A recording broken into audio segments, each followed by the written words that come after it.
Hey students, welcome to another Mr. Ness screencast. Today's aim is 19th century reform movements, the Abolitionist Movement.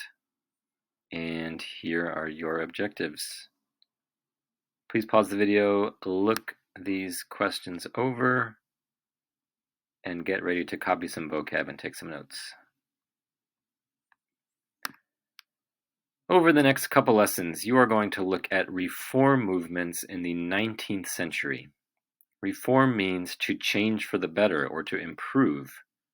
And the reform movements that you're going to learn about in this unit involve people who were trying to make the United States a better place for different groups of people. I like studying these movements because I get to teach you about the figures who, in my opinion, were good people doing good things. I admire these people. They confronted some of the evils in U.S. society like racism, sexism, Indian removal, and slavery. And they risked their reputations or even their lives to fix them. I admire every one of the people that you're going to learn about in this video. In this lesson and the next one, you're going to look at a period of reform in the early 1800s, from about 1800 to 1850. There were a lot of Americans involved in reform during this time. They were starting their own movements or they were joining groups to solve different problems. So why were there so many reform movements during this period? One reason is because of an event called the Second Great Awakening. I didn't include this as a vocab word. It doesn't appear on the Regents, but it's still an important event in U.S. history, and it helps us understand why the reform movements were happening.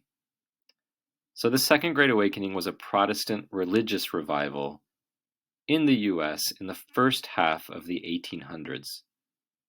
Protestantism is a branch of Christianity, and it's the most common branch of Christianity in America.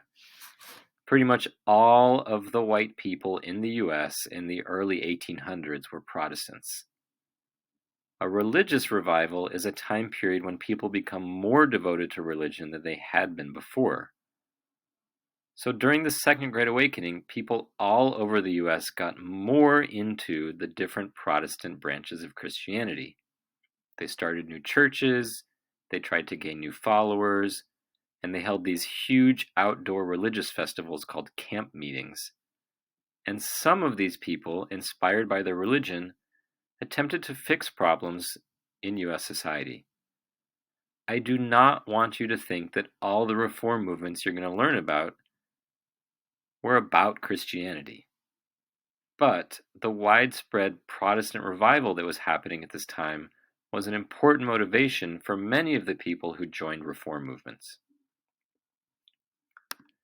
The movement that we're going to focus on today is called the Abolitionist Movement, and it's the movement to abolish or end slavery in the U.S. Slavery had been going on in North America since 1619, and there had always been people who wanted it to end. But it wasn't until the early 1800s that a really big movement to end it took off. The goal of the abolitionist movement was abolition, the end of slavery.